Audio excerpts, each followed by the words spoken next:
Hello， 欢迎来到 Go Go Go 哈发，我是怡杰，我是敏华。哇，你知道吗？104年全国运动会会在高雄举办铁人3项比赛哦。你知道铁人3项是哪3项吗？当然知道了，骑自行车、赛跑还有游泳。那你知道这3项的客家话怎么说吗？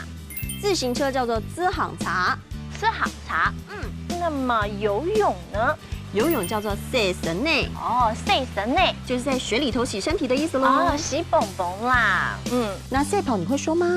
赛跑呢就叫做走熊狗，走熊狗，也就是相互竞逐的意思。怡姐越来越厉害了耶！那其实，在办公室里头呢，很多人每天都会骑自行车上班。真的，我们今天要教大家讲的客家话就是“我会骑自行车上班”，叫做“我会骑自行车上班”，我会骑自行车上班。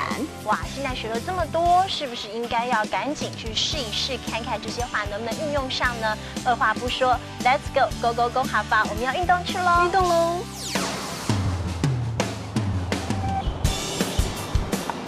现在有越来越多人加入铁人3项的行列了，很多的明星跟名人也都共襄盛举。对我也不想错过。从今天开始呢，我要好好的做训练。今天也特别请到一个赛亚狗来当我的教练哦。交给我吧，走。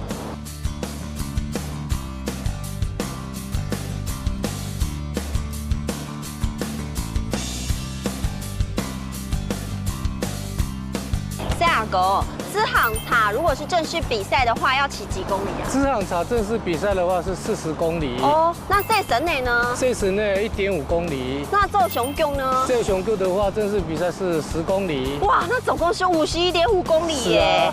哦，那真的是一大挑战呢。对。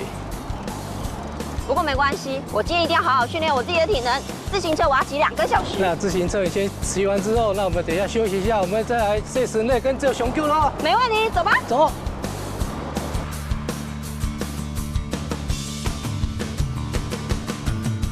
哇，刚刚看你骑脚踏车，骑得挥汗如雨，很过瘾哎，超级过瘾的。今天学了好多哦，赶紧帮大家来复习一下吧。自行车怎么说？自行车叫做资行茶，资行茶。那么游泳呢？游泳叫做赛神内，赛神内。那你知道赛跑怎么说吗？赛跑叫做走熊狗，走熊狗。我会骑自行车上班叫做我会骑自行车上班，我会骑自行车上班。Go Go Go 哈发，下次见喽，拜拜。